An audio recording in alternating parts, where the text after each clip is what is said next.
Bismillahirrahmanirrahim. Assalamualaikum warahmatullahi wabarakatuh. Sebelumnya izin memperkenalkan diri. Perkenalkan, nama saya Salman Al-Farisi dari Program Studi Komunikasi Penyiaran Islam kelas 1C. Baik, di sini saya akan memaparkan materi. Sebelumnya, yang terhormat dosen pengampu mata kuliah Bahasa Arab Bapak Dede Sutisna MPDI. Baik, lanjut saya akan membacakan materi Qawaidul Lughatil Arabiyyah jumlah wal kalimat. Di sini terbagi dalam 3 bagian. Yang pertama ada huruf, yang kedua ada kalimat, dan yang ketiga ada jumlah. Apa itu huruf? Huruf adalah salah satu dari huruf hijaiyah seperti alif, ba, ta, sa. Itu hanya satu saja dan tidak mempunyai makna, tidak mempunyai arti. Itu yang dinamakan huruf.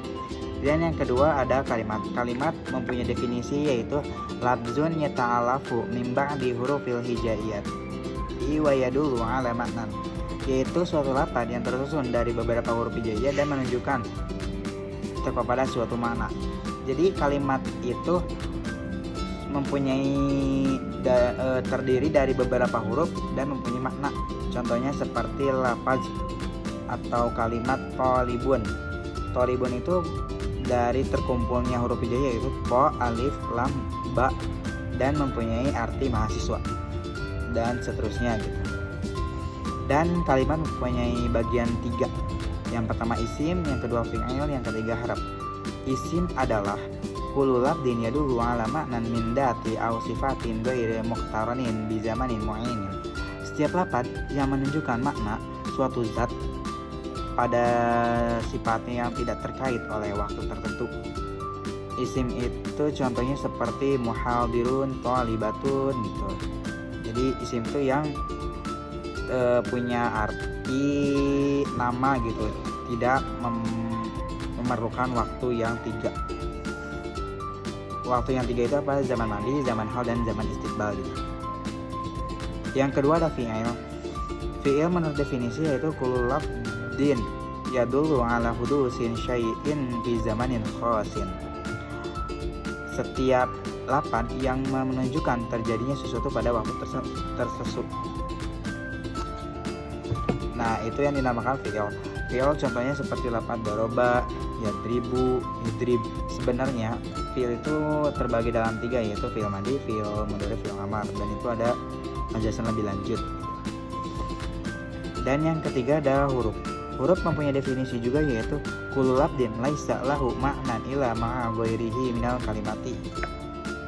Setiap lafaz yang tidak memiliki makna melainkan bersambung dengan kata lainnya. Jadi huruf di sini mah bukan seperti huruf yang tadi di awal. Huruf di sini mah walaupun dia tunggal tetapi nggak hanya satu huruf gitu, dan dia mempunyai makna juga seperti huruf fi bersatunya huruf fa dengan ya, dan itu artinya di dalam. Wa itu juga mempunyai arti yaitu dan. Min itu dari mim dan nun itu mempunyai arti dari, dan hatta sehingga gitu. Sekarang ketiga jumlah. Jumlah mempunyai definisi yaitu majmu'atu ba'dal kalimati wa laha ma'nan. Kumpulan beberapa kata yang memiliki makna. Kalau misalnya di dalam bahasa Indonesia jumlah itu kalimat, kalau kalimat itu kata gitu. Kalau di dalam bahasa Indonesia itu lebih umum, lebih generalnya.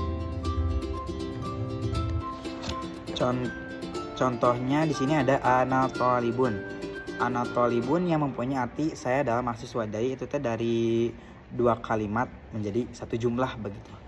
Jumlah itu terbagi dalam 2 yaitu jumlah ismiyah dan jumlah fi'liyah. Jumlah ismiyah yang secara jelas atau secara mendetailnya itu kalimat jumlah ismiyah itu terdiri dari isim yang didahului oleh isim, dan kalimat fi'liyah jumlah fi'liyah itu didahului oleh fi'il. Jadi kalau jumlah ismiyah itu seperti yang tadi sudah dikatakan, contohnya ana thalibun. Ana kan isim, thalibun juga isim. Nah, jadi jumlah ismiyah gitu. Kalau jumlah fi'liyah itu seperti contohnya qara'a Ahmadu al-Qur'ana.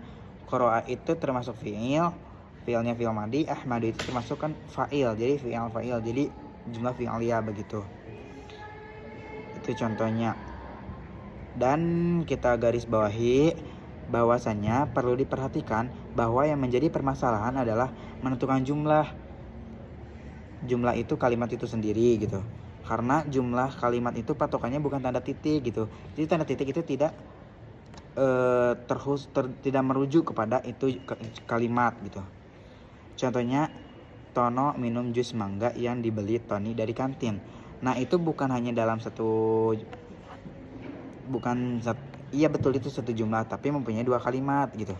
Yang kalimat pertama yaitu Tono minum jus mangga, dan kalimat kedua dibeli Tony dari kantin. Nah, itu contohnya, perlu digarisbawahi. Dan ini yang contoh Arabnya yaitu dalam satu jumlah, dakhala Amrun ilal maktabati summa jalasa 'alal kursiyyi wa qara'a ba'dul kitabi.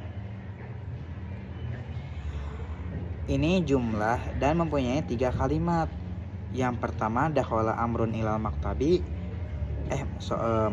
ilal maktabati. Yang kedua, jalasa 'alal kursiyyi. Dan yang ketiga ada qara'a ba'dul kitabi. Nah, itu jadi jumlah mah nggak hanya satu titik, padahal bisa satu titik itu juga mempunyai beberapa kalimat gitu. Ya, cukup sekian dari saya. Mohon maaf apabila banyak kesalahan, karena manusia itu tempatnya salah dan lupa. Mohon maaf sesudahnya. Terima kasih. Wassalamualaikum warahmatullahi wabarakatuh.